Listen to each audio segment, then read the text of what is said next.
അതിശൈത്യത്തിനിടെ ദില്ലിയിൽ കനത്ത മൂടൽമഞ്ഞാണ്. കാഴ്ചാപരിധി കുറയുന്നതിനാൽ റോഡ് യാത്രക്കാർ ജാഗ്രത പാലിക്കണമെന്ന നിർദ്ദേശം നൽകിയിരിക്കുന്നു. വിമാന സർവീസുകളെയും ബാധിച്ചേക്കും.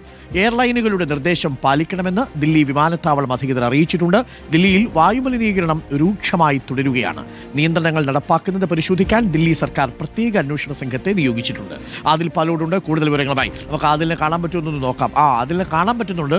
അതിനെ പോലെ ഒരു രൂപം അവിടെ മൂടൽമഞ്ഞിന്റെ ഇടയ്ക്ക് നിൽപ്പുണ്ട്. അത് അതിൽ തന്നെയാണ്.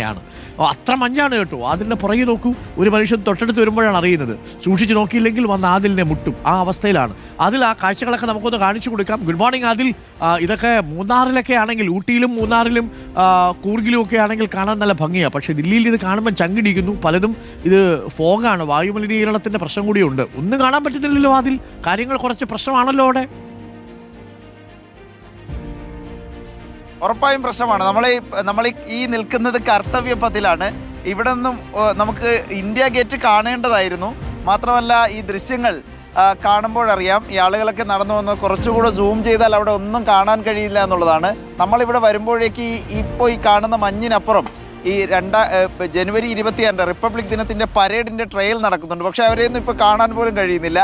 ആ രൂപത്തിലാണ് ഇവിടെ മൂടൽ മഞ്ഞ് ഉള്ളത് എന്നാണ് മനസ്സിലാക്കാൻ കഴിയുന്നത്. നമ്മളിപ്പോൾ കാണുന്ന കാഴ്ച അതാണ്. ഇത് വലിയ തോതിൽ വിമാന സർവീസുകളെ ബാധിക്കുന്നുണ്ട്, റോഡ് ഗതാഗതത്തെ ബാധിക്കുന്നുണ്ട്. പൂജ്യമാണ് പലയിടത്തും. ഉത്തർപ്രദേശിൽ ആഗ്രയിലുമൊക്കെ കാഴ്ചാ പരിധി എന്നാണ് അറിയാൻ കഴിയുന്നത്. അതുകൊണ്ട് തന്നെ പ്രത്യേക ജാഗ്രത പ്രഖ്യാപിച്ചിരിക്കുകയാണ് റോഡ് യാത്രക്കാർക്ക്, വാഹന യാത്രക്കാർക്ക്. വിമാനയാത്രക്കാരാകട്ടെ കൂടുതൽ പരിശോധനകൾക്ക് ശേഷം മാത്രമേ, എയർലൈനുകളുടെ നിർദ്ദേശപ്രകാരം മാത്രമേ വിമാനത്താവളങ്ങളിലേക്ക് എത്താവൂ എന്ന നിർദ്ദേശം വിമാനത്താവളം അധികൃതർ നൽകിയിരിക്കുകയാണ്. കഴിഞ്ഞ ദിവസങ്ങളിലേക്ക് 100-ലധികം വിമാന സർവീസുകളെ ബാധിച്ചു. 20ഓളം വിമാനങ്ങൾ പൂർണ്ണമായും റദ്ദാക്കി ദില്ലി വിമാനത്താവളത്തിൽ നിന്ന്. അതുകൊണ്ട് തന്നെ ദില്ലി അതിശൈത്യത്തിലേക്ക് മാറുന്നു എന്നതാണ്. കനത്ത മൂടൽമഞ്ഞ് ഉത്തരേന്ത്യയെ ആകെ വലയ്ക്കുന്നു എന്നതാണ് നിലവിലെ സാഹചര്യം. ഇതിനൊപ്പമാണ് അരുൺ പറഞ്ഞതുപോലെ ഇത് വെറും മഞ്ഞല്ല, ആസ്വദിക്കാൻ പറ്റുന്ന മഞ്ഞല്ല, പുക കൂടി കലർന്നിട്ടുണ്ട്. വായുമലിനീകരണം അതിരൂക്ഷമായി തന്നെ തുടരുകയാണ്. നേരത്തെ കഴിഞ്ഞ ദിവസങ്ങളിലൊക്കെ നമ്മൾ പലതരം നിയന്ത്രണങ്ങൾ പറഞ്ഞിരുന്നു. സ്കൂളുകൾ ഓൺലൈനിലേക്ക് മാറ്റി. പൊല്യൂഷൻ സർട്ടിഫിക്കറ്റ് ഇല്ലാത്തവർക്ക് ഇന്ധനം പെട്രോൾ പമ്പുകളിൽ നിന്ന് ലഭിക്കില്ല. ഇതൊക്കെ കൃത്യമായി നടക്കുന്നുണ്ടോ എന്നറിയാൻ പ്രത്യേക രഹസ്യ പരിശോധനാ സംഘങ്ങളെ ദില്ലി സർക്കാർ നിയോഗിച്ചിട്ടുണ്ട്. ഏതായാലും വലിയ മലിനീകരണത്തിലും മൂടൽമഞ്ഞിലും വലഞ്ഞിരിക്കുകയാണ് ദില്ലി അടക്കമുള്ള ഉത്തരേന്ത്യൻ സംസ്ഥാനങ്ങൾ. അതിൽ നല്ല തണുപ്പുണ്ട് അല്ലേ? തണുപ്പുണ്ട്. ഈ 10 ഡിഗ്രി സെൽഷ്യസ് ആണ് ദില്ലിയിലെ ഇന്ന് രാവിലെയുള്ള താപനില. നമ്മൾ ഗൂഗിൾ മാപ്പിലും ഗൂഗിളിലുമൊക്കെ സെർച്ച് ചെയ്യുമ്പോൾ കാണുന്നത്. പക്ഷേ അതിലുമേറെ 6, 7, 8 താപനിലയാണ് നമുക്ക് ശരിക്കും ഇവിടെ അനുഭവപ്പെടുന്നത് എന്നുള്ളതാണ്.